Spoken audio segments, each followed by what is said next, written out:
If you are informed, then that gives you power. You can do something about it. Change your habits and change your life. We are constantly publishing content with valuable information just like this. Make sure to like, subscribe, and turn on notifications so you don't miss a podcast. All right, so here we are on the podcast, and today we have Lindsey Duncan. We also have a very special guest coming in all the way from Missouri. We have David Hines, and I have to take a moment to just kind of point out the obvious that we have Duncan Hines at the table. We're going to be talking about cake mix today. We're talking about cake. We're going to do a little baking today. No, There's not a ketchup. Yeah. But you actually just shared before we started a few minutes ago that they actually used to call you Duncan Hines. Yeah. And why is that? Surprisingly enough, in high school, I over 1 year, I developed the ability to dunk the basketball. Dunk it. I love it. And so and I was changing schools. So when I Yes. showed up, I had to make an impression. Yes. And I started. They turned me Duncan Hines for a while. It's That's Duncan hilarious. Hines. Duncan Hines. I was just Dunkin' Donuts. Yeah, right. So, Duncan Hines. very Dunkin' interesting. We got Donuts. like sugar. Yeah. A lot of Yeah. sugar Yeah. today. A lot of sugar in Yes. this conversation. Yeah. We are not talking about sugar today. Actually, we will. Well, Okay. yeah. I promise you we will. You're going to bring that up, I'm gonna but bring not up in the sugar. way that. Not in a positive way. Right. Not in Okay. a positive light. No. Yeah. So we are going to talk about David's story today. I love David's story. Unbelievable. It really is. You might say that the opposite is true. You might say, well, we've encouraged you, but in all reality, you have encouraged us so many times through your Facebook posts. Just to give a little background information, I'm going to let you guys kind of explain how you first connected here in a minute, but you're a part of our course, through Revive Events. You've taken our online course. We met for the first time in person this past, what was that, early April. When we had our first in-person retreat, and we sat and talked for a long time while we were having lunch that day. And I have been very drawn to your mindset and your positive attitude and your very profound faith in God throughout your journey. You know, that's something that I really resonate and I talk about a lot, you know, obviously is mindset and faith. And so I've always connected with you in that way. And I want you to talk some more about that as well. But first tell me, because I know you through Lindsey, because Lindsey knows you. So let's talk about, how did you guys first connect? It's been several years ago. How did that all come to be? Okay. I'm going to go first. Yeah, Go for it. The very first time I met Lindsey was at an event where I heard him speak. Very common first meeting. And I thought, well, I need to get my picture with this guy. Like a lot of people did. Yeah, I wasn't alone. So I found my way down to where he was. And you know, eye contact with people, talking with them. I wedged my way in. We got a quick picture. This was a lot of years ago, probably 15 or, a long time. Yeah. And so knowing who he was and knowing what his impact was, I had always kept in my radar and as best I could. But as time progressed and I needed some help with a nutritional plan, basically to combat a major serious diagnosis, I reached out to him on Messenger, and he didn't know me from anybody. Yeah. And I made sure he knew that. We cleared that up, and you know, the story goes from there. Really, I started doing Facebook posts. He did respond with me, and I'll talk about that in a little while. But I had Facebook posts that he was supportive of, and he gave me some great direction, and that's kind of the basis of the beginning, I think. Yeah. So you first initially met kind of through previous companies, Correct. hearing him speak, Yep. and then years later reach back out through Messenger when you were going through a health issue, basically. Yeah. And that's happened a lot. I mean, that happens, unfortunately. It happens, every week, every month. Right. But David was a very special situation and very special individual. And I think the King, Monica and Bill King, may have, if I remember correctly, Monica and Bill King had reached out to me and said they had a very dear friend that had a very serious diagnosis, very serious, and they asked me if I would do them a favor and if I would make myself available to give him some guidance and to teach him and kind of educate him through the process. And I looked him up on Facebook and kind of looked at his life and his family and just kind of just got a sense, got a feeling. And I said, yes, I would. Yeah. Yep. And when you and I talked a couple of weeks ago, you were like, I don't know if this is okay to mention. And I was like, it's absolutely okay to mention. You pointed out to me that Lindsey reached out to you and talked to you, through your personal difficult time when he was also going through a difficult time. And you said that really, it was big. Touched you a lot. Yeah. For a person with his profile to be able to be at the position he was and the depths that he was in a different country at the time, and me just throw out a request for him to respond to that. Yeah. When I realized that happened, that was just a very personal. This man cares about people. Yeah. And I felt very honored by that. Yeah. I did not know the Bill and Monica story, though. That was new to me just now. Oh, yeah? I mean, I know them very well. I mean, we knew them for a company, but I didn't know they were partners in getting you on the phone. Yeah. Yeah. So, okay. Yeah. They were. Very cool. That's great. And I think I wanted to make that point because I think there's something really profound to be said about, that experience is a lot of the times when and I've found this for myself, and I'm sure you guys will agree, when you're suffering yourself, sometimes the best way you can help yourself is to reach out and help somebody else. Oh, yeah. Yeah, and I think that is so important to point out because it's just it kind of takes your focus off of your own hurt, and when you can feel like you're making a difference for somebody else, it helps you along in the process. 100%. So it fulfills you. It does. 100%. It does. 100%. So kind of take me along the journey of how you guys start talking, how you develop, a friendship, what this looks like as it relates to your health prognosis. I mean, I think people need to understand like what you were dealing with and the seriousness of it. In the very beginning of the diagnosis, when I realized it was that serious, I decided to put three things into play. And the number one was God first. And there's some more I'd like to say about it later, but that was the first part. A strategy is key. It's essential. And the second part was nutrition.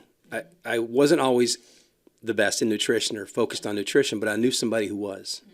And so I wanted the best I knew of. Regardless of the response, I just want to see where it went if I reached out to that person. And when I did, I heard nothing for 3 days. And then 3 days later, Dr. Lindsey said, I'll call you in an hour. And I don't know. I mean, that's just how it came across. So I'm like, Chrissy. That's probably all I said too, right? That's all you said. I'll call you in an hour. Whether you're free or not, I'm calling you in an hour. Yeah, whatever it was. I'm like, well, this time. Be available. Sounds about right. I was very available. So Chrissy and I got together in our office and sat down, had the paper all ready to go for whatever he had to say. He called on the money and laid out a great strategy, a lot of different treatment options and ideas. Yeah. Some things I'd never even dreamed of to help combat this situation. Yeah. We wrote them all down, took them all seriously, and we just kind of started from there. But that was in the beginning of my Facebook posts of my weekly journey. And I think that once you started watching those and seeing who I was really, it may have helped you see that I'm doing this for real. Yeah. Yeah. Yeah. Yeah. So, I kind of hit you hard with just, this is what you need to do. And the reason why I did it is because your diagnosis was serious. Right. It wasn't for the faint of heart. It was very intense. It was very serious. It had run its history in your family. And so, it was something that he needed to get a handle on, and he needed to get a handle on it very quickly. Right. And so I said, I think one of the first things I said was, here's the end goal.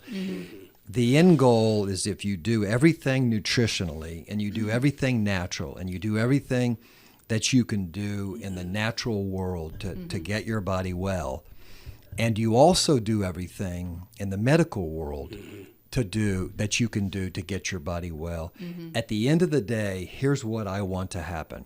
I want the doctors to be saying, what we did worked. Yeah. And I want the nutrition people to be saying, what we did worked. Yeah. And I want and I don't remember me saying this, I said, I want everybody to think what they did worked, because it doesn't matter. Yeah, that's right. That's 100% true. Absolutely doesn't matter who's right, who won, and why it worked. All that matters is is that everybody's taking credit and you're well. Yeah. Right. And that's what I said. I said, when Yeah. that happens, I said, we've hit the bullseye, and that's what needs to happen. That's exactly true. That was a goosebump moment because Yeah. I was surprised. I didn't know for sure how you would feel about the medical side. When I mentioned the stem cell transplant part of it, you kind of lit up a little bit. Yeah. But other than that, you knew there was with this particular issue, there really wasn't a lot of other options. Yeah. Except how to combine both of them, maybe. Yeah. And so I just was I was 100%. Yeah, And I want to speak on that too. Okay. You say your point, and then Well, I I want just to say want, something. I just want to say, the thought process is crazy in today's world because everybody thinks that it has to be black or white. Okay, yes. It has to Same be thing. this Correct. or that, and it doesn't. Right. And when you're in the fight of your life, David was in the fight of his life, and Christy was too. They both were because they're a couple. Yeah. And so the whole family is in a fight for their life. And you don't need to choose, you got to be just vegetarian. You have to be just you fast yourself to become until you're wasted away. Right. Or you can only do chemotherapy and radiation, and you can't touch any supplements because they're going to counteract this and counteract that. Both of those are wrong. They're both too lopsided. Yeah. They're absolutely wrong. The smart individual uses the best of every single thing that is available to them, Yeah. does their research, and tries every single thing that they can to win the fight, to win the battle. Yeah. And only then are they able to win the battle. If they can put the pieces of the puzzle together, the mental aspect, the spiritual aspect, the diet aspect, the supplement aspect, the chemo aspect, the radiation, whatever it is that they want to do to create their formula for living, for life, for success, for healing, then they're going to win. Right. But when you get fearful and say, well, I'm only going to fast, or I'm only going to do supplements, or I'm only going to do nutrition, or I'm only going to do chemotherapy, or I'm only going to do radiation, forget it. Yeah. You're going to lose. Yeah. That's it. That's and I'm good. really glad that you're speaking to that because that's actually the exact same point I was going to make. I think that there's a lot of people, I know people personally right now, or, people that we know together that are facing a very similar diagnosis. And there is so much overwhelm, fear, pressure initially, one, to kind of accept this new reality that you've been given, which I can only imagine. And then number two, to figure out what's my treatment route. And it is a lot of the times one or the other. Yeah. And so I think what you're saying is so smart. Like, if I was ever in that situation, I would do exactly what you just said. Yeah. Doing the best of all of it, not feeling like it's got to be just one way. Right. Well, if you just think about it, he goes to get scans. He could have never gotten diagnosed and known that he was in a battle if he didn't go and get the test. Right. Right. In the medical world. In the medical world. Yeah, that was a major part of it. So you have to understand, like, if I want to know about my heart, I'm not going to go to a nutritionist and say, tell me. I can say, I go to a nutritionist and say, tell me how to feed my heart, how to clean my heart, how to get it cleaned out. But you can't go to a nutritionist and say, tell me what condition my heart is in or what's the blockage in my heart. Yeah. You have to use the technology. Yeah. And the technology today is amazing. Now, is it too lopsided? Are people doing too many drugs, too much medication? Right. Are they damaging their body? Absolutely yes. There's no question about it. But you can use these tests and you can use this technology that exists today to further your goal. Yeah. And your goal is really simple. It's to get well. That's Yeah. it. Yeah. Whatever, by any means possible. Yeah. Yep. Good. I have no value if I'm not well, in respects to the recovery of all of this and all of this change that has been in our lives. So it's beautiful. It came to me early. You got to use all three of these, the philosophy of God, nutrition, and treatment. The treatment was a big player. So can you speak to, I know some of these treatments had to be really grueling and really difficult. Yeah. So can you describe some of that just a little bit? In the beginning of trying to figure out where this cancer was within my body outside the lymph nodes, a protocol would be to do a bone marrow biopsy and a spinal tap. Both of those are good tests. I mean, we need to know what's going on. And so uniquely, how they do a bone marrow biopsy has changed over the years, but it is a fairly aggressive in this experience, when I went in for this treatment, I was in the old part of an old hospital, if you can imagine, dark and damp, and it felt like a dungeon kind of. And I was on a hospital bed. She had an assistant with her. She was a very assertive, strong nurse that came in to do this procedure. And as I was put on my side, they access it from your pelvic bone, lower part of your pelvis. It's where most of the blood or the bone marrow flows for best access. So she's trying to extract a few vials of my bone marrow to see what's up. And so this technique has not changed a lot over the years. This is a 1/4 of an inch size straw, basically, with an auger tip. And they make an incision, go in, tap you on the bone until you feel really dull. And she literally hand twists that in to create a fissure to get the fluid out. I wasn't giving her. My bones were way too strong, apparently. So the next step, she leans over with her beautiful bedside demeanor and hits the trigger on the drill. Oh zing, my zing. gosh! And she said, "You're probably going to feel this one." Yeah. Because I can't get through it. And her assistant is just looking me right in the eye the whole time I'm laying on my side, and he's trying to catch my expression of what I'm going through. Yeah. No anesthesia. They didn't offer anything to take my mind off of it. Yeah.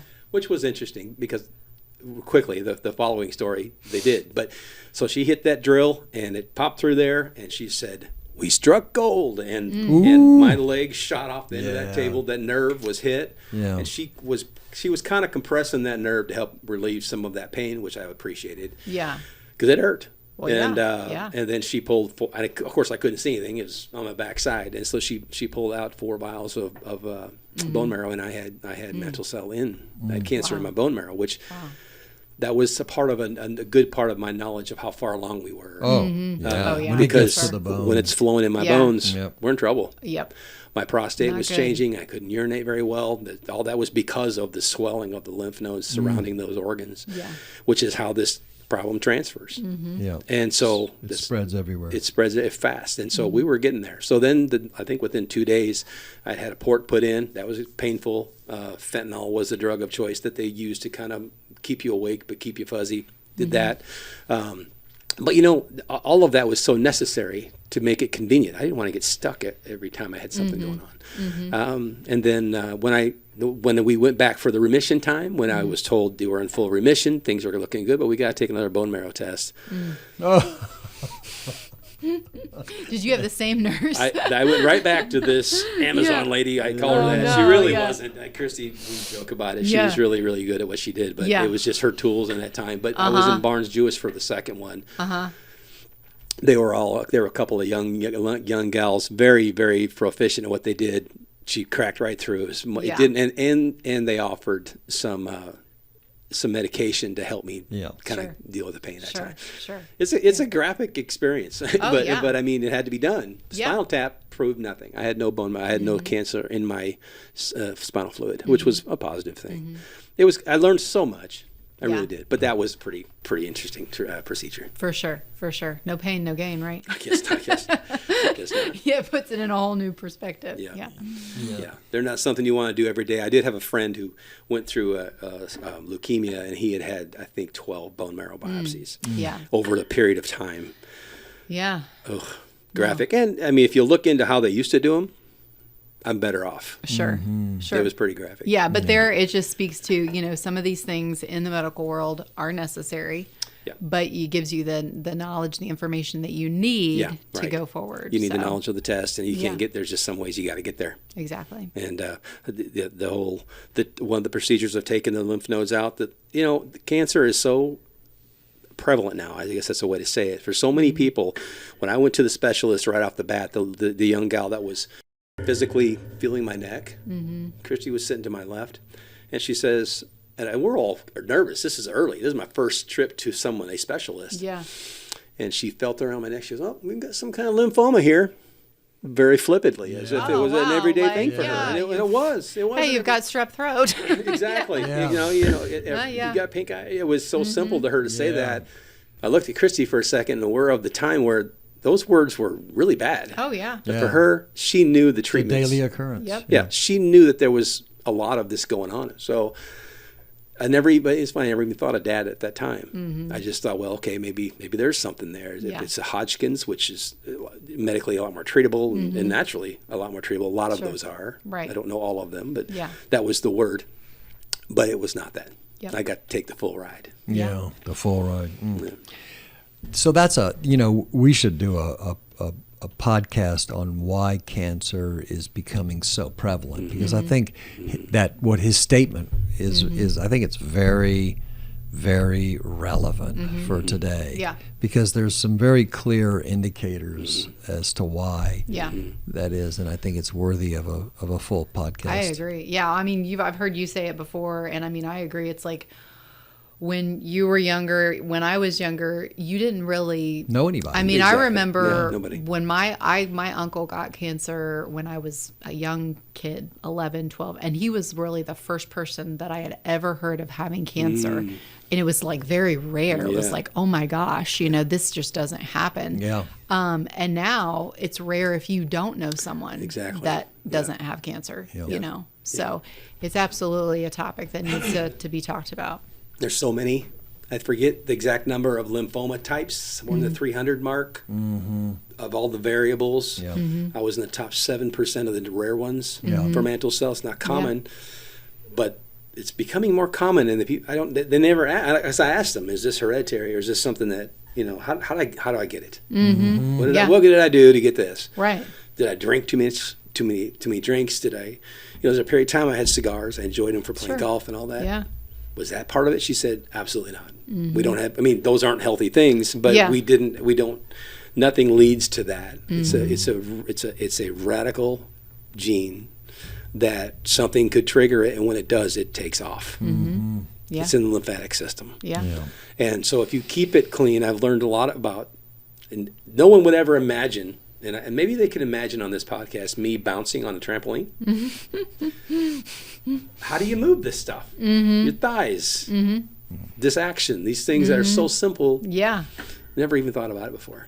What made you, because I do remember you were very just open about everything that you were going through. Certainly. And you would do Facebook Lives and you would kind of share. And what made you, because some people, I think they would be like, I don't want to do that. I want to keep, I'm private, and everybody's different. But what made you feel like, you know what, I'm just going to share this and be open about my struggle right now?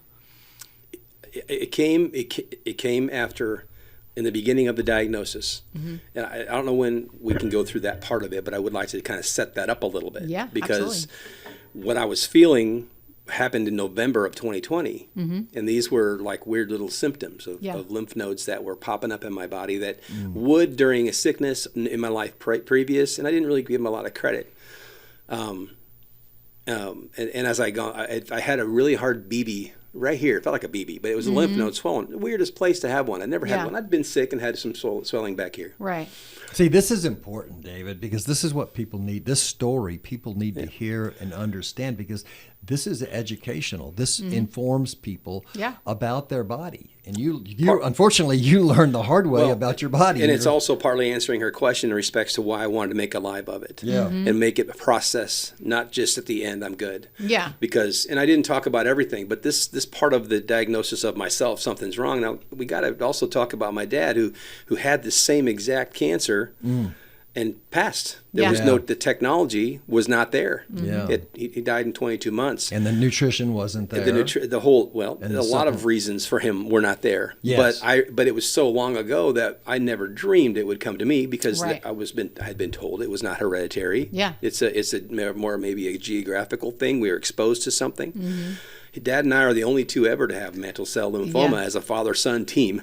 In all the books. That's what they told me at Barnes at the hospital. So when I started feeling these... Didn't you say, you were like, hey, where's my prize? Yeah, well, actually, I asked them, do I get any kind of props for being on the cover of Health Magazine or something? Medical journal. I was trying to get something out of it, but they didn't go for that. But when I started feeling these lymph nodes, there's one key one that Dad told me about that I remembered all those years before, that he had a swollen lymph node in his groin the size of a golf ball. They took a biopsy of that. Wow.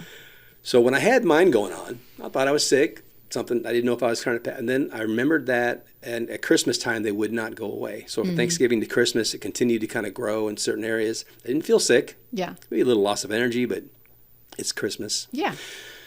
And then I checked my groin lymph nodes, and they were the size of almonds, and they were all lit up on both sides of my groin.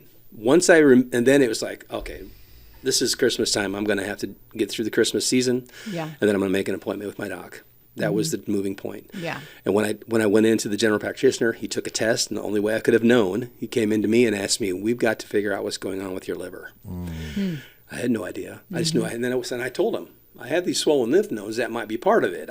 He goes, "Why did you not tell me?" He kind of gave me the runaround. But it was important that at that moment, his recognition of my liver number, which that number specifically was 40 or less. That was the number that was the chart for the enzyme number. I was 188 that day.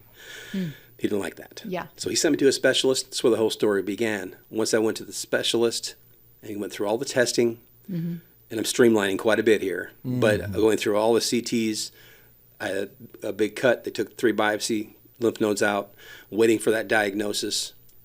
And I'm going to get to fully answer your question. No, you're fine. Take your time. Because, and this is always a tough moment in this story, because on our phones, we have an app that gives us the information sometimes before the doctors get it. And they told me that. They say, you're going to get this by law, we have to give it to you as soon as we have it charted. Yeah.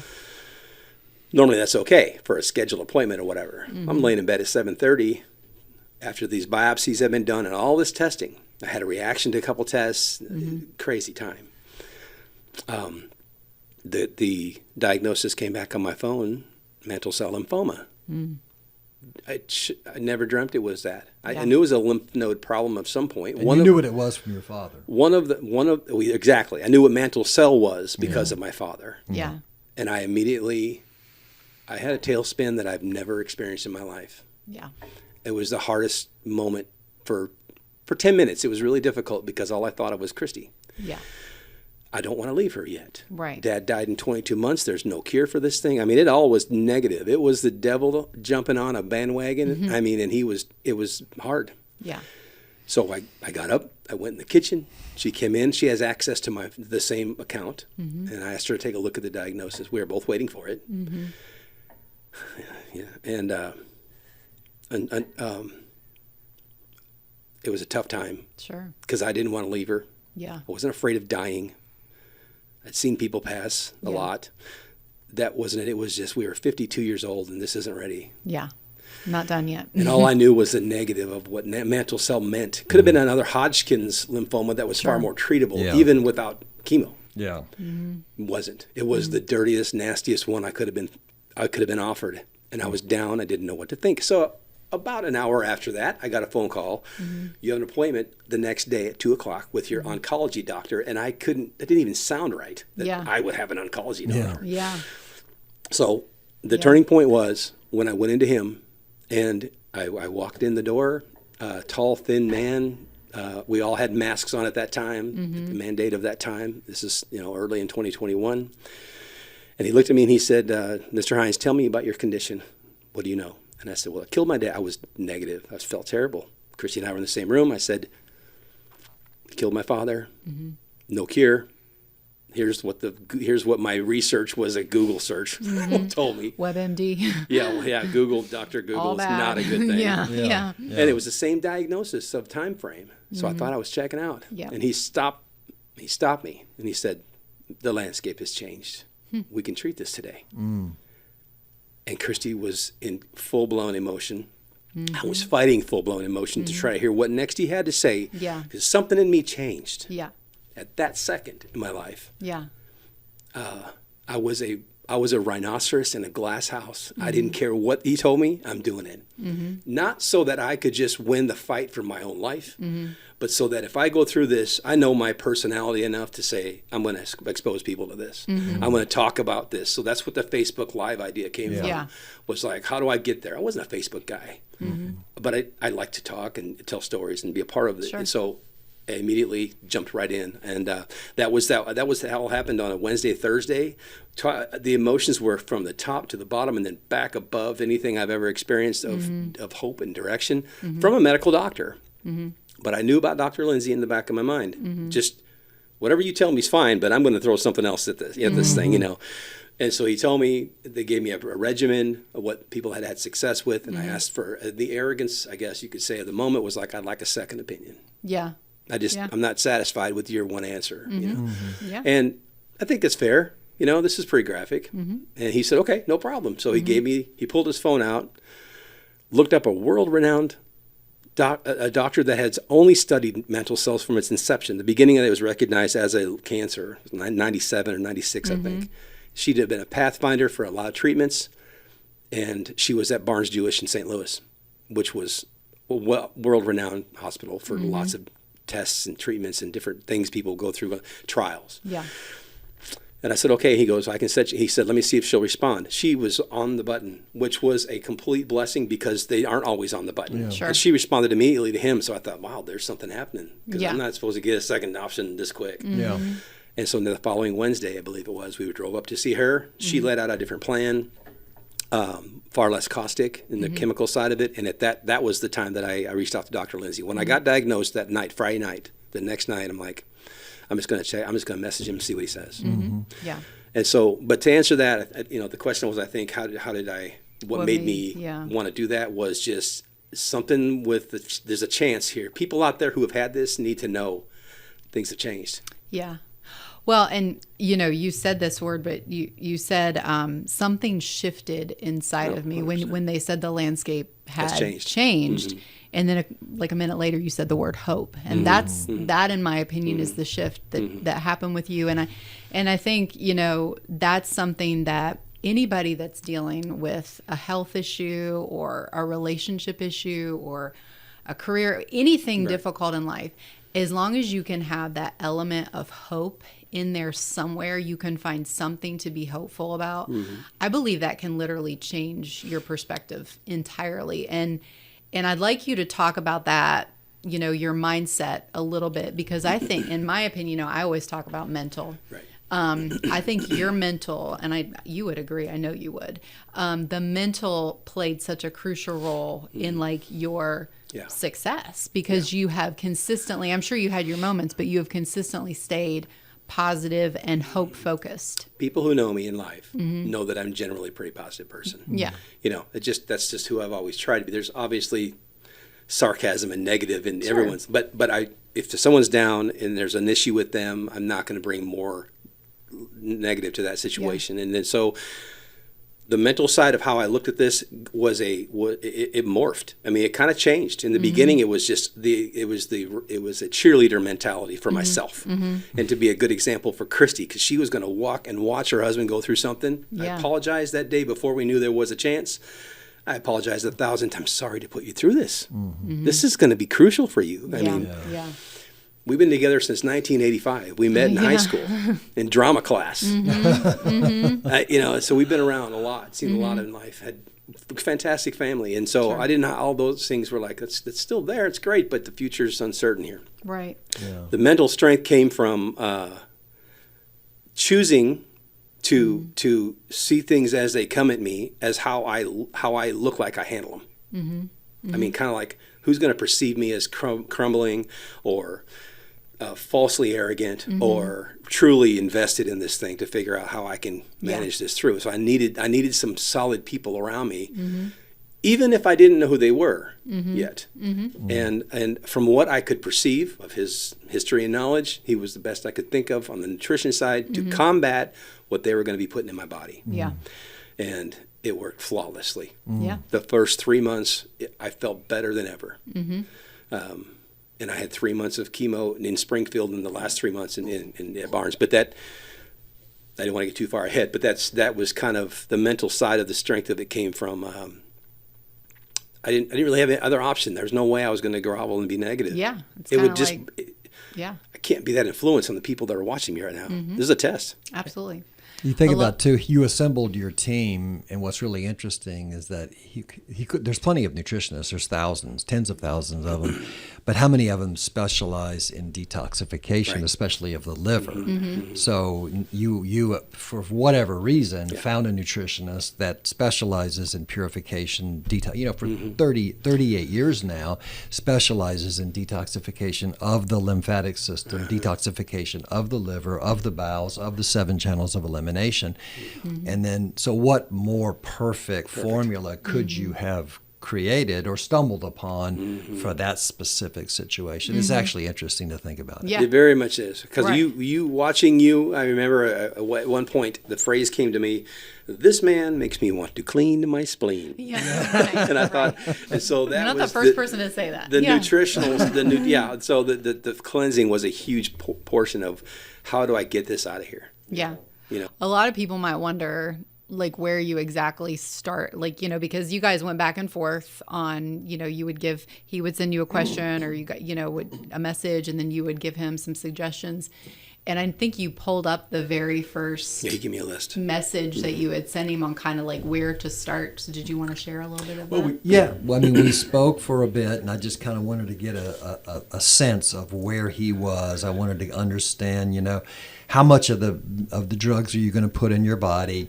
I wanted to understand, are you a meat and potatoes guy, which I thought he was, and he was, Yeah. Clearly meat. So I'm dealing with a meat and potatoes guy, who is, going to be putting these harsh chemicals in his body, who doesn't eat sprouts and green, dark leafy green vegetable juices, So it was difficult. I had to go, okay, we got to take baby steps.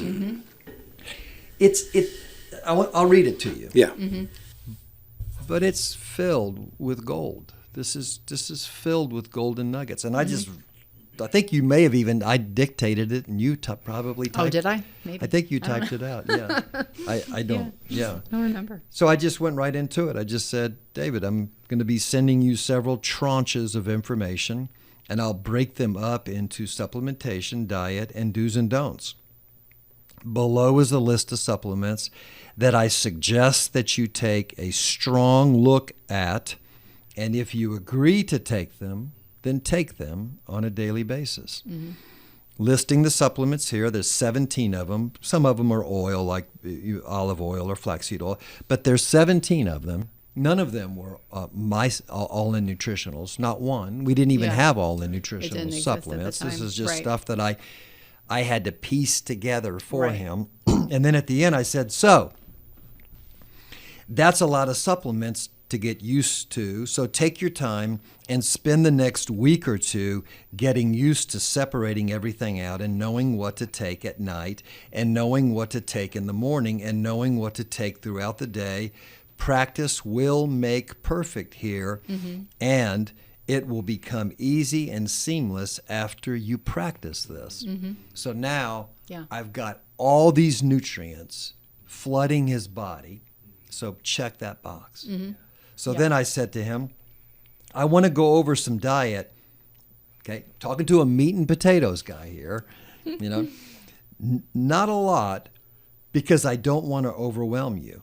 So one of the worst things that either one of us, the medical doctor or the nutritionist, can do is freak him out, overwhelm him, and cause stress. So I said right up front, I'm going to go over a little diet, but I don't want to overwhelm you. Right.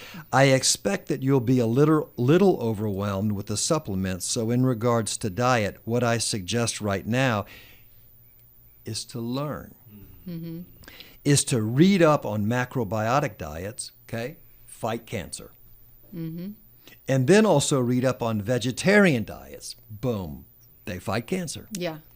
Then I want you to read up on vegan diets. Boom, they fight cancer. And then also read up on the Mediterranean diet. Boom, fights cancer. Yeah. So I've got him now learning, not overwhelming, not telling him you got to juice a gallon every morning, anything like that. He's got good medical care. He's got a really good supplement battle plan, and now I'm gonna educate him. So he's gonna learn that the meat and potatoes and the sugar is the worst thing that he can put in his body. Yeah. Once you've done some decent reading on these diets, you'll know what to begin to incorporate into your eating plan. Where we're headed with all this is basically a lot less meat and potatoes and a lot more colorful vegetables and some fruits with lots of nuts and seeds and legumes and more vegetarian style food. Now I can back that up with clinical after clinical after clinical after clinical. So now I've got him headed in the right direction with no overwhelm. And also common sense just tells you this is right. Absolutely. Yeah, like I'm just listening. I'm like, I don't even have to research this. I know this is right. It wasn't like he was trying to say, because, people could think, well, I've got to eat like him to be able to pull this off. Yeah. He got none of that. Nope. I got a nice blending. It was a great, smooth way to introduce something different. But I knew that I had to get you to understand it, not me. I understood it. Absolutely. Okay, but it wasn't about me. It was about you understanding it. Yeah. And he does. Yeah. So I said, don't try to do all this in one day or in 1 week because it will just stress you out. Again, trying not to stress him out. Start slowly. So in the morning, a few times a week, start having an acai bowl. This is a fantastic way to get antioxidants in your body and helps fight cancer. Start trading out some of your current dinners, meat and potatoes, with wild-caught salmon with some steamed vegetables and a small salad with lemon and oil and vinegar dressing. Okay, just little small changes, just a couple of them a night. Yeah. If I can get you to substitute 6 to 8 heavy meals a week with 6 to 8 vegetarian meals, protein and vegetable meals, and acai bowl type meals, this will be a great start. And all of these foods I'm giving you are very tasty. I'm trying to get him to know you're not going to be living on bird food. Right. Okay? Bland. So you won't feel like you're being deprived. Yeah. Yeah. Then I ended it by saying, I don't know if you have a juice shop close to where you live, but if you do, it would be great if you could get them to make you a dark, leafy green, not sugary, vegetable juice with beets, liver, lots of lemon juice, liver. This should taste pretty good, even though it has all the nasty green vegetables in it because the beet and the lemon. Yep. This is great for purification of your blood. I know what he's getting ready to go through. I already know his liver enzyme numbers are high. It's great purification for the blood, liver, gallbladder, and basically most of your entire digestive system. And then I said, also, I'd like to have you start to consider maybe your first round of, well, I won't get into that, which... It's a little controversial. It's a little controversial, so I'll leave that out, but it's... Joe Tippins. Joe Tippins' work, yep. So I recommended that, and I said, if you feel like this is something that you want to try, your call. Yeah. If you do it, perhaps you can start it in the next 2 weeks. Yeah. Again, trying to not overwhelm it. Yeah. And then I said to him, this is my last sentence, this is all a very good start for now. Yeah. Let me know your thoughts about all this, and if you have any questions, which I'm sure you will, enjoy, have fun, and dig, dig, dig. Yeah. That you know what learn.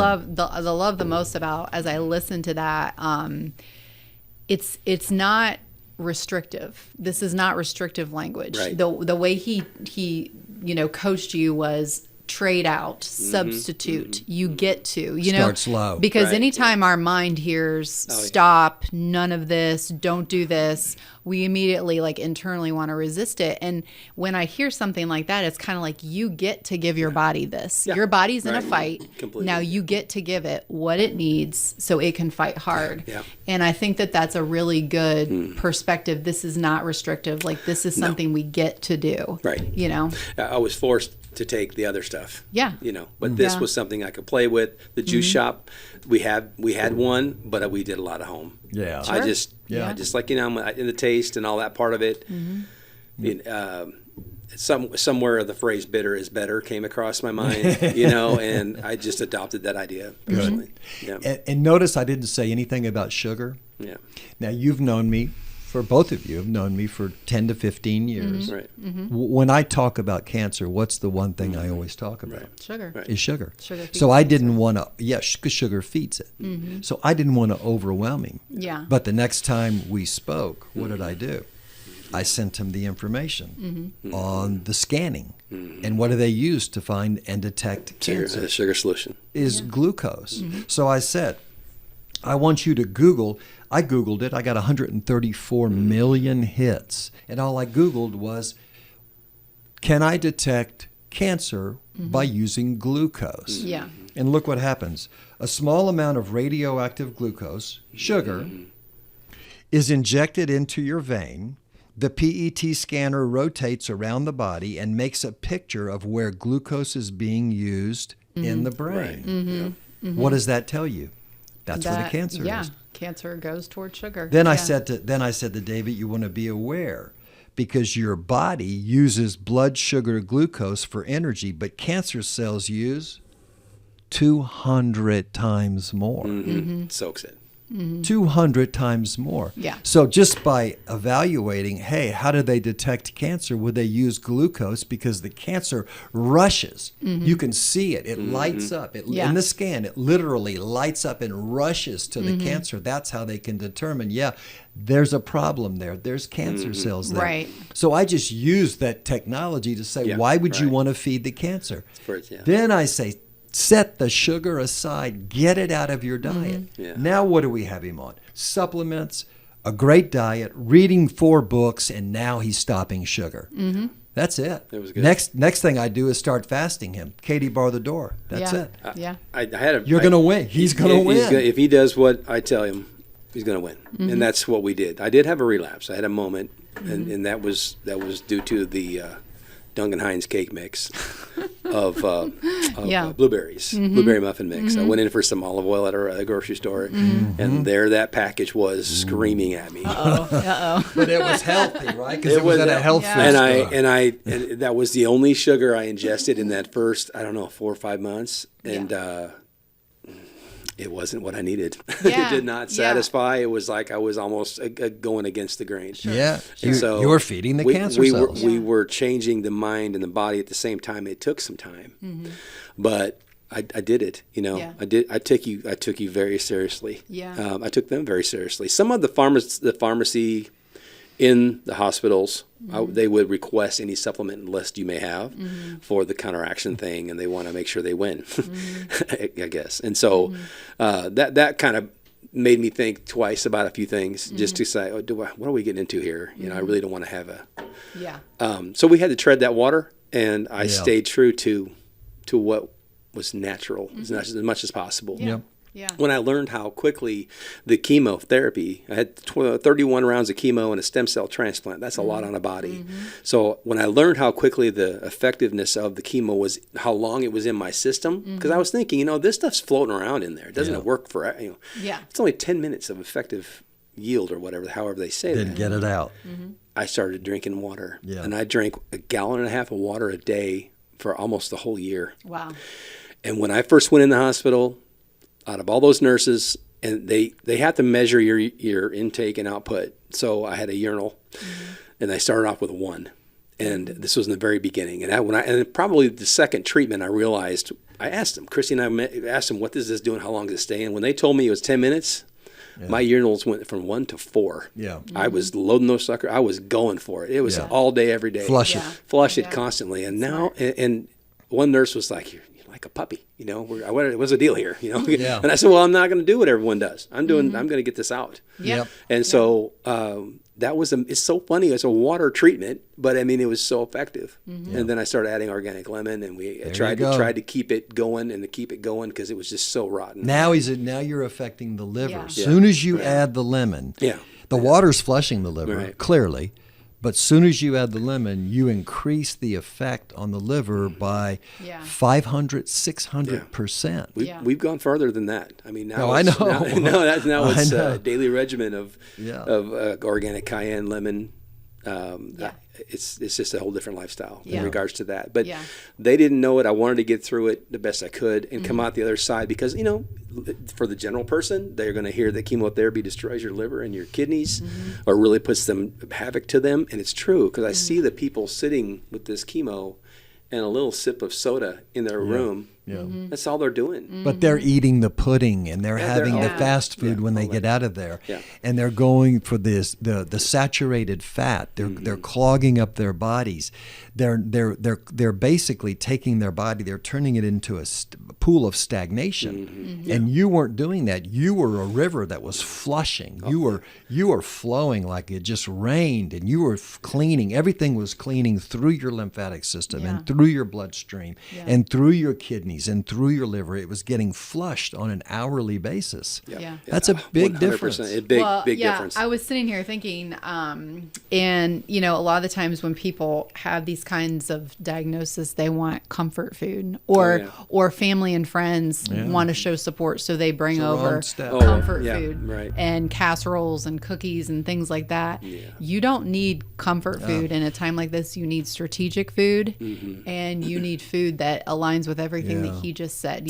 And it's Show not your love a different way. yeah, it's not about being perfect, but you do need to be thoughtful and strategic. Absolutely. And part in line with that was something that came to me very early on, and it was when you mentioned people and what they want to do to comfort you. And I had a phrase that I said every single day, and I know I have offended some people with this phrase. Yeah. Guard your mind. You have to guard what people Yes. want to tell you. Yeah. Because they're just trying to help, but I don't need to hear about, not that it's all about me, but at this moment in my life, the story about your uncle who died of cancer is not going to help me out. No. It may make us, it may make you feel like we're about you. Connecting. We're Yeah, not, yeah, right, it is. It But is because what comes into your mind Yeah. and what you assimilate mentally is about you. Yeah. It is. And I'm going to be honest with you. I think that one of the reasons, if I had to, and Molly, you can speak to this better than I can, but if I had to break down the 5 reasons why you are here today, in remission, cancer-free, I would say that the diet, the supplementation, the doctor's work, brilliant work, but I would have to say your mindset would have to make the top 5. Oh, yeah. I brought something. When were you diagnosed? it would have been, I think, late March of 2021. Late March. So give me a date. March 28th, March 29th. We actually figured this out, and I do have it. Let me just look back on my Okay, notes because we went through this. I think we went through. I think it would have been. It was the Wednesday before Easter of 2021, so that would have been March 31st. I think it was March that year. 31st. This is your post on Facebook on April 8th of 2021 at 2:21 p.m. 2021 at 2:21 p.m. It says, "Hi everyone!" exclamation. I'm so blown away by the positive response by so many from different parts of my life. Look what you say. I'm truly a blessed man. Okay, so there's number 1. Yeah. I've decided to do a Friday evening weekly recap on how each week goes during this process of, ready, getting through this phase of my life. So there's the second statement right there. You're claiming that you're going to get through this phase in your life. You're not going to become a statistic or a victim. Then you say, I'm shooting for 5:30 every Friday. Hope you can join me and see how God's going to walk me and the family through, ... So there's another claim that you are going to win.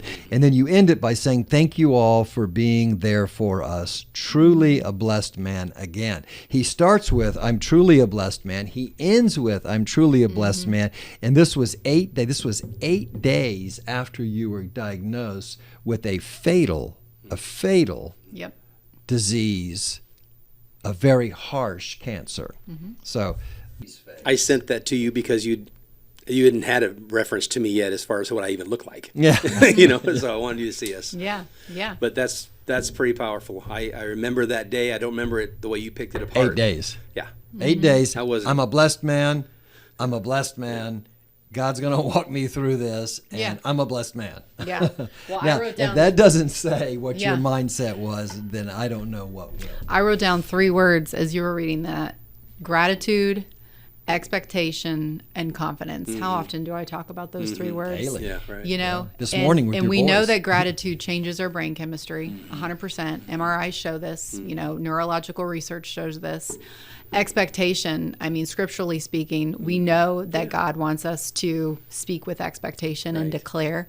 And confidence, I mean, when you have confidence, it changes your perspective on everything. And a lot of people will say, well, it's presumptuous of me to be confident and, you know, boastful. And I say that's a bunch of hogwash, in my opinion. What? You have to convince yourself in those moments. You have to lay it out there and have that expectation that you are going to come out on the other side of this, you know? And I think that that's key. I had a friend tell me once during this process, do you feel like, why are you always talking like you've got it so under control and everything's going so well? And I said, well, would you prefer me to down myself? Yeah. And tell you how bad I am and how miserable everything is? Would that make you feel better? Would that be what you want? And it was like, well, he realized that I'm just not going there. And I don't really know why I did that other than the touch of the Lord. Yeah, I think I that's don't the know God other thing. another answer to be, I was positive, but man, we're not going anywhere. I've got to be an example to somebody. Yeah. And it doesn't mean that you don't have your weak moments, Absolutely. because you did, You and do. you do, and You're everybody human. does. Yeah. But Yeah. 90% of the time, Yeah. you were, I'm going to win this fight. Mm-hmm. And that's it. That's it. I'm simply going to win, and I'm going to win it by any means possible. Well, and you said a little while ago, you said I was my own biggest cheerleader. Like I became a cheerleader for myself. And you kind of, in my opinion, in those moments, you have to be, because the mind often wants to say the negative, you know, that's. Well, absolutely. You don't know what they're putting in you. Yeah. I don't have any knowledge of what I've got all these ports and lines and I don't know what they're doing. But let me touch on this one phrase real quickly, because you had asked me a question when we spoke last week a little bit. There is a pathway that we can attach ourselves to with God's direction, your own personal empowerment for something, through total submission. When I knew there was a road to go down here, I submitted to the Lord and the plan. 100. I mean, there was no other way. The submission in someone's life, I think it's so many times that people just won't, and I still don't. There's areas that we hang on. Sure. But in this particular scenario, I submitted everything. I truly gave this over. I had no control over it. Yeah. We are all going to die someday. But I don't know that I'm ready yet. Let me make an impact if I possibly can, and I will submit to the bigger plan. Yeah. I love that. It was powerful. That's very good. And that's not easy to do. It is not, especially in a very fearful time. So talk about the other person in this picture for a minute, because I know she's played a critical role. She was the champion of the entire event. You know, honestly, Christy and I have been together since 1985 and spent a lot of life together. She was a RN, medical nurse. She spent a lot of years taking care of people that she worked in a federal medical center. So it was a federal nursing position, and she took care of a lot of guys that didn't necessarily deserve it. It gave her a lot of strength and stability deep down to go into work every day. And a lot of folks don't know that in 1998 I became a stay-at-home dad. I was a stay-at-home dad for almost 20 years. I supplemented my income to make sure someone I felt of quality in my kid's life, and she had a position that was stable and solid, and it's just the way we worked it. The time that I'm sure that the time that she spent putting in the grit that it took to do that job for our family gave her the ability to walk through this with me with such grace and such strength. Yeah. And she is the angel of my life. I mean, there's no other way to say it. Yeah. I love She's that. always positive. She's always got a smile on her face, and she's always there to give love, and she's just like an angel. I don't give her all the reasons to be that way all of the time. But we made sure our life was smooth together.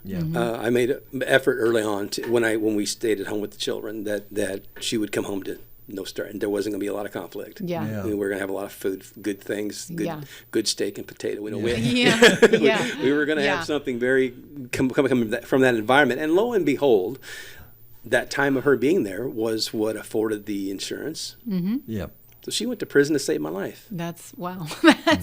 That's interesting. Yeah, that's a very unique. I think that's a very unique background, you know.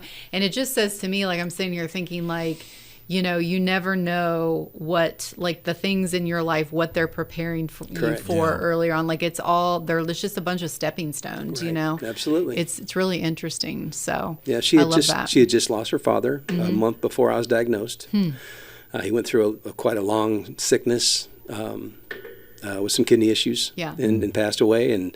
And then here we are with this. Yeah. And I didn't tell her a lot about the lymph nodes during Thanksgiving and Christmas. Yeah. That was something I was kind of thinking it'd just kind of disappear. Mm-hmm. So the family didn't know anything really about that. But when I went in, and then when I researched the ones that reminded me of my father's story, then I concluded her the situation at hand, and then we went for it. Yeah. But she is, we'll be 30 years married next year. Wow. So congratulations. Yeah, she's a rock. She's a rock, 100%. So I want to ask you about this because Lindsey has made this point a couple of times, and I think it's a really good thing to point out. So you are technically in remission now. Congratulations. A lot of people in your shoes would say, whew, that's over. Now I can go back to living the way. Party. Yeah, I'm like, I can eat the show, Like a lot of people just be like, okay, I made it through that Give me one. that tub of ice cream. And you've done the opposite. That's actually what led you, I believe, to taking our course. Our 8-week course and learning about all the things that you've learned there. So speak to that a little bit about how this, terrible diagnosis has now created a different lifestyle for you, because it seems to me you're living a completely different life. Absolutely. Than you were. Whenever he was helping me through, I realized that I needed to come out of this with a nutrition plan or company to walk with, to allow those products and that idea and those formulations to help my body recover from this traumatic event, which has a lot of side effects. And as we went through, all the nutritionals kind of developed. Yep. And I was there in the day one, and really felt that was the right place to go. Of all the options you can have with nutritional stuff that's thrown at you, I didn't need all those. I had to focus. I trusted this man. I trusted your leadership and your teamwork, the two of you, and I thought, well, let's just go forward. So when the retreat, when the course came available, I jumped in that for sure, and that taught me. Had I learned or knew or listened to everything he said during my treatment, which I did not. I listened to most of it, but there was things that I would miss because I had all these distractions of other competing people for my treatment. Yeah. Right. And so I just said at some point there were some chemicals. I'm like, okay, we're just going to get through it, and I'll get to the nutrition. That wasn't a long period of time, but whenever the course took place, I need to learn this really. Yeah. Had I known more about the depth of fasting, I would have fasted through chemo. Had I known more, you had mentioned it was a strategy, but it wasn't on my radar as much as getting through. Yeah. So I had to revisit, what can we do to rebuild this whole thing? Yeah. When they put the stem cells back in you, which is an amazing and incredible experience to have, to watch your body's blood go out of you 6 times and filter off into a bag that's going to save you. If you don't have it, 13 rounds of chemo later, they're killing you. Yeah. They put it back in, they call it your second birthday. And it is. I lost all my inoculations from when I was young. They're gone. I'm stripped of all these things, chickenpox, whatever, polio. You're starting over. And I want to start over with a good plan. Yeah. So the retreat came into my life, or not the retreat, but the course came into my life at a very, very strategic time. And it's in my mind every day now. Yeah. It changed my life in a very positive way. This is a new way of living for you. Yeah, 100%. Yep. Every day today. Everything we do, really. Last night we went to dinner. I made a completely different choice then. Yeah. I mean, it was salmon and broccoli. It's just, you can choose. There was one time, I remember in the course you were talking about, well, how do I eat when I go to a restaurant with people and all that? You can order anything you want. You don't have to stay to the to what they want. Right. You just order what you want, what's appropriate for you. And those are huge changes. Yeah. What's the one thing, because I know there's going to be people that are listening to this podcast that are maybe going through a similar battle right now as David. Maybe it's not the exact same, but it's similar. What's the one thing that stands out to you as it relates to David that he did that you would say, if you take one thing from David's experience, do this and apply it to your own? There's a person right now, and I think about her all the time. And when I think about it, it crushes me because she's losing the battle. And it's sad because she doesn't need to be losing the battle. And if I had to summarize why she's losing the battle in one word, it would be fear. And if I had to summarize the one word that he has not had very much of, he didn't allow it to come in. It creeped in, but he would push it out, and he would replace it with power, and with trust, and with fortitude, and with strength, submission. Submission. Yes, submission. It would be fear. Yeah. So it would be it's like a boxer. If you get in the ring and you're afraid to get hit, you're probably gonna get hit. Yeah. But if you stay focused on your techniques and what you've been taught in your training, then you're focusing on accomplishing your goal, which is to try to win that match. Yeah. None of us gets out of this one alive, but if you're going to fight cancer and you're going to have a battle, then you might as well fight well. Yeah. And he fought well, and he didn't bring fear into the fight. Yeah. He said, "Fear, you're going to sit on the sidelines, and I'm going to fight my fight, and I'm going to fight it without you." Yeah. And I think that's it. Yeah. And I've seen it, for 38 years. The people who win these types of fights usually don't allow fear to paralyze them. Because if it paralyzes you mentally, it's going to paralyze your cells, your tissues, and your organs. Yeah. And the people who win, they don't allow it. So you picked a mental. See, him and I are always having this debate, what's more important, physical or mental. Yeah, you picked a mental thing. That's good. Yeah, I mean, I could pick the liver, I could pick the toxins, I could pick the poisons, I could pick the lymphatic system, I could pick the pollution of the cells and tissues. But at the end of the day, if you're already defeated, you're already defeated. Right. I heard this, I was listening to something, it makes me think of this a couple of days ago. It was a podcast or something, and this person who was speaking gave the example about fear. And they said, when we're little, when we're infants and we're learning to walk, we don't think about our fear of falling. We're just focused on walking. And they were saying, you don't remember, but when you were learning to walk, you would fall on an average, I think it was like 19 times an hour. Yeah. And if we at infants would have thought, oh my gosh, I'm afraid to fall, I'm afraid to fall, we would never would have walked. Never will. And we don't have, at infants, we really don't have the ability to focus on our fear. We just focus on what we need or want. Yeah. And I thought that was a really interesting analogy, and it speaks to what you're saying. And it's the same thing with swimming. Yeah. When you jump in the water, if you have fear, you're going to sink. Right. Correct. But if you don't and you use your instincts and you allow them to take over, then you're going to tread. Yeah. It's good. One last question for you. What is, and this may be kind of a hard question, maybe hard to narrow down, but you could maybe say one or two, but what's the number one or two key takeaways that you have learned from this experience in your life? You can't take it all for granted. It's easy. Yeah. We're lullabied a lot. The culture has really got a direction that swimming upstream is a good thing. And coming into a tragic situation or any kind of a really stress overload, like you said, the fear can take over it. But coming away from that by choosing to guard my mind, guard what comes in, be ready to offend people that want to help but don't know really what they're saying. Yeah. Coming away from that, I'm stronger about identifying that and recovering quicker from letting that take me down any kind of road. I had a friend tell me, I can't imagine how it would be for you being scared it's coming back. He doesn't know me. I thought he knew me. There is not even an instant in my mind that's not who wants to live like that. I don't live in the fear of that. But that when I go to, I do have treatment still. Sure. When I go in for a management treatment, it's an artificial antibody.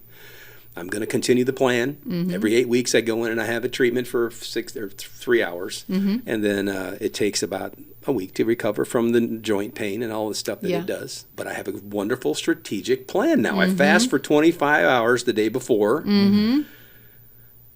so coming away from it, I have strategy, Molly. Yeah. You know, I don't have the same thinking. I don't know what to do. It just doesn't enter my mind. And I don't consult him constantly. In fact, we've not even, early on, I asked for his phone number because I thought, well, maybe there'd be something I would have and I wouldn't. And he said, you can have it, but don't ask me what kind of water to drink. You know, because everybody asks these questions of me. I'm not going to abuse this relationship. You know, I respect this guy. And so I've learned through the process of what, the best takeaway for me, if there's a couple of them, is just to be able to identify the people that I can help with a true strategy. I've had some people call me, the doctors. I've opened myself up to the doctors that have other patients to call me if they want to. Sure. And I've had 4 or 5 people call. Yeah. And they're That's like, awesome. where can we go with this? And then drink more water. Yeah. Drink a lot more water. Yeah. Flush it, get it out of there as quick as you can. That would be my number one. But so I don't know. Just, I'm back to who I was in my positive thinking, but with a better template. Yeah. And it's why you're still here. Your shirt. I'm still here. Yeah, I love that. Yeah. Right. You're going to help a lot of people. You are, and you know, my hat's off to you. You're doing great work, and it's just the beginning. It's just the beginning. Yeah. Yeah. So I know if people want to find you on Facebook, you know, if they listen to this podcast and they want to Follow have the some story. more, you know, encouragement from you, they just look you up on Facebook, David Hines. 100%. For now, that's all there is. There's more to come. You're writing a book. I'm writing a book. There's going to be a short book. It's not going to be a novel, but it's going to be strategic. That's words used a lot today. But it's going to be strategic, and a lot of those are going to be given out to people on the floors 8, 7, 8, 9 at Barnes where they need it the most, or when I'm getting an infusion. Now, the infusions end March 25th, I think. Okay. That's my last series. And I asked the doctor, the oncology doctor, when does this end? He goes, well, on your program, it's a 3-year thing. Okay, I'll do it. And he said, and I said, what after that then? He goes, well, after the last one, you just go live your life. Yeah. And now I got a whole new view of I was going to say, live it differently. Yeah, I don't have to go back Live to it a any of lot that stuff. differently. So Live your new life. Live your new So life. that was powerful. But yeah, so Facebook, and they can see all of the videos. I think there's 37 of them still on there. Good. Starting on Easter Sunday, April 2021. Okay. Because I that was a strategic. That was a reason I did that day. Easter's a big deal. Sure. It sure is. That's awesome. All right. Well, thank you so much. I love how open and transparent you are about everything. I love your attitude. I know Lindsey loves you, and I think that I think you went through all of this for a reason, and I think it's going to be an encouragement to a lot of people. So I'm very appreciate thankful. you sharing. I'm thankful for today and this coming out here to see you guys. Just beginning. That's right. This is all just the beginning. Yeah, thank you. Good right. work.